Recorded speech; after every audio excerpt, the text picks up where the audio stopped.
In the beginning, the first two people were who? Adam and Eve. That's right. And at the very beginning, they had everything just perfect. But while they had everything perfect, they did something wrong. They sinned. What did they do wrong, Silas? Do you know? What did they do that they weren't supposed to do? Do you know?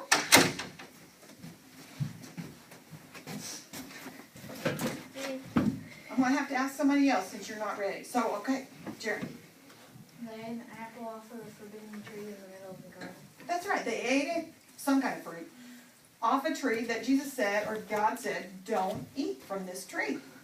And when they did, they disobeyed God. And they believed a lie that the biggest lie that the devil can tell you. And you know what that lie is, you guys? Don't trust God. No, the lie is God doesn't love you. That lie is God doesn't love you, because if he did, he wouldn't tell you not to eat that fruit. See, that's what the devil's saying. If God really loved you, he'd let you eat that stuff. But see, he doesn't really love you because he's stopping you from that. And see, he uses that lie on Adam and Eve, but he uses it on you all the time. If God loved me, he'd let me do this. If God loved me, he wouldn't tell me that I can't do these things. Go ahead and have a seat, you guys. And the seats, I need to go get one. I mean, we're short. There's one right here with a jacket on it. Oh, yeah. Silas, let them sit there, okay? All right. Now, once they sinned, Adam and Eve realized that they had done something wrong. And also they realized, because up to then they hadn't had any clothes on, they were naked, they realized that they were naked and that they needed clothes. And you know what? Because they sinned, God had them kill an animal and skin it so that they could make clothes to put on themselves. And so that goes right along with this verse that tells us a lot about sin, because this is what it says. Romans 6:23, part of it says, for the wages of sin is death. What wages means is what you get paid. The payment for sin is death.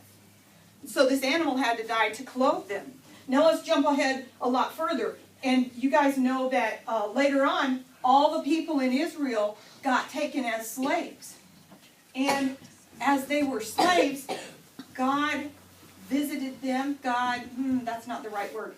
God remembered that they were there and that he loved them. And he sent Moses to talk to the Pharaoh to get them to go free. Now, every time Moses would go to the king, the Pharaoh, and ask them to let the people free, did the Pharaoh let them go? No. No, he always said no. God, this is what God wants him to do, and he always disobeys. And what happened because he was disobeying? What was the penalty for that? The second plague? There were 10 plagues. So name a couple of plagues, Trace. Gnats, Yes. locusts, blood. Blood. They turned all the water to blood. Darkness. Okay, that's good enough. There were 10 of them altogether. And they just kept going on and on. But every time they would happen, the Pharaoh would just say, nope, we're not letting those people go. He would disobey God. And at the end, the last plague was, well, if you're going to disobey me, there's going to be death. So what was that, Jared? At the beginning, he said, I'm pretty sure he told Moses that if he doesn't let my people go, I'm going to kill his son. And then when the very last plague, the death angel came and killed all the firstborn male that did not have blood over the door, including Pharaoh. Okay, so God says, you didn't obey me, so here's the penalty. I'm going to kill all the firstborn people, firstborn animals. They're all going to die. But if you will obey me and listen to me and do what I tell you to do, you will live. And so he had people to kill an animal, kill a lamb, and then they would take the blood and they would mark it on their door. And if the angel of death saw the blood on the door, they would know that that house had obeyed God and that they could be safe. So they had to sacrifice. See, they had to give up something good the lamb, in order to get something better, life. So they sacrificed. So after that, they got free, they came back, and Moses got the 10 Commandments. And Miss Tamara's going to talk about the 10 Commandments down in her room. And God gave them the 10 Commandments, and He gave them a whole bunch of other laws. And he gave them to them because if you follow the 10 Commandments, they'll give you the best life you can have. But what we found out was, it was just impossible to follow all of them.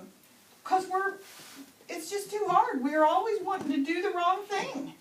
And so, God had to make a plan for us. And so that plan involved sacrificing. So, He said, okay people, every time you break a law, my plan is that if you'll offer an animal for a sacrifice, then I'll forgive you. So we have to give up something good, an animal, so that we can get something better, which is forgiveness. But because sin was so bad, the punishment was very high. Sin is so bad that the punishment is death. And because of that sacrifice, the sacrifice had to be really big. And so, this is what the next verse that I want you to look at says. It says right here, without the shedding of blood, there is no forgiveness. In the Bible it says that. There has to be bloodshed. There has to be death in order to get forgiveness. So, this is how it worked, you guys. I want you to know this. Alright, I'm going to ask you to listen. You got to look this way. I know we got some distractions going, but I need you to listen, okay? Alright, so here's how it worked. I want you to know. Look over here, please. Look over here, please. This is what happened. Sometimes people would sin. And here I've got a sin here. It could be anything. Down in Miss Tamara's room, you're going to talk about some. Like, for instance, I could go around my day and I could tell a lie. And when I tell a lie, every time I sin, there needs to be a sacrifice for my sin. So, at that time, the plan was, there has to be an animal killed for my sin. So, I have to sacrifice something. And once the animal is killed, my sin is covered. So then, I go along my day, and maybe I'm good for a day, but the next day, somebody makes me really mad, and I start yelling at him, and I lose my temper, and I'm angry. Now I've sinned again. So I'm going to have to sacrifice another animal to take care of that sin. And the sin is covered by the blood of that animal. I go along my way, and it's not 2 hours, and I'm cheating on a test that I have. And I'm sinning again, and so now I have to kill another animal so that I can cover that sin.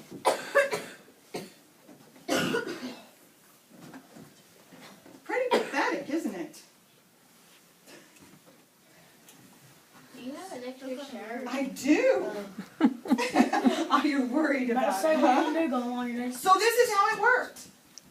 It costs something every time you sin. But this is the point that God was making. It was a big deal to take care of sin. Taking care of sin was expensive. When you killed an animal, it was like giving away money. Animals were worth money. Just like my shirt was worth money. And now it's gone. The other thing about the animals that were sacrificed, it's uncomfortable. There was blood everywhere. Killing things. Yuck. It was terrible. Over and over. Here's the last one. That's what it was. Constant. This was going on all the time because people were sinning all the time. Over and over and over again, animals had to be killed and their blood had to be put on the altar.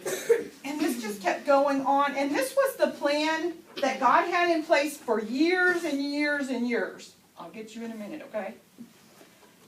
hundreds of years went, but do you hear any animals around here? Any sheep or goats making any noise? Do we have an altar downstairs where we kill animals so that we can take care of our sin? No, we don't do that anymore. And the reason is because God came up with a better plan. He had a perfect way to take care of sin. And that's what Jesus is all about. And next week, I want to tell you all about how Jesus changed how we sacrifice for sin. That's why we don't have to do all this killing of animals anymore, because He gave His life for us. And I want you to understand how that all fits together. So be sure you come back next time so you'll understand the whole picture. Now, if you had a comment or a question that you wanted to say, do it now. What was it? I'm not really for sure what story it was, but it was that, the Bible Yes. show. Mm-hmm. Well, I was just flipping through one day, I think it was at my dad's house or something, Mm-hmm. and I was watching it, and these guys, they were about to attack on a city, Mhm. and before they made that sin, they made a sacrifice. Ah. You thought that attacking the city was a sin? Do I? Apparently they did, because they made a sacrifice. Well, I think it's probably because they knew before that they had probably sinned, and they wanted them all to be forgiven so that God would be on their side as they went into that. That would be my take on that. Does that make sense? Okay. Allie. So, like, every time they see they had to kill an animal? Yes? Man, that would make you think about sinning, wouldn't it? If every time you sinned you had to go kill something? Now, Ms. I wonder if Pam, that's so they true. understand that it wasn't them personally that killed the animal. Should That's you talk about that a little exactly bit so they can kind of Yes. think about that? Okay, yes. And So she said that. Who was it that killed the animals? Do you guys know who killed the animals? No, the devil, Who would that be? No. the priest, That's right. and the, Well, the tabernacle and the temple. There were priests there, and that was their job. You would bring your animal, and they would take care of it. But you might have to see it, but you wouldn't have to do it yourself. What were you going to add? And after it was killed, the meat was burned. You weren't allowed to take any of it with you. Right. It wasn't yours. And they killed the animal. It wasn't they weren't killing it to take home the food. They were killing it and it was gone. Right. It was sacrifice. Right. Yes. were you able to kill one animal for 2 cents? I think, now you guys can kind of help me out. I think that probably what happened, I'm guessing, because I didn't live then, but I would say that maybe you went weekly and you would confess your sins. I mean, really, if you wanted to be right, you would have to kill an animal every time. But I bet they didn't do it every time, that they did it on some kind of like we come to church every Sunday, maybe they went every whatever, and they sacrificed. I think all animals would be extinct if we had done it every single Yeah, exactly. But that was the plan, that this animal had to be killed to sacrifice for your sin.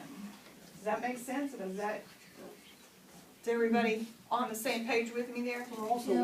There weren't, even though what the Bible talks about all the Christians, there were also a lot of people in the world that weren't Christians who weren't sacrificing animals, so Yeah, there were still a lot more animals out there. that's true.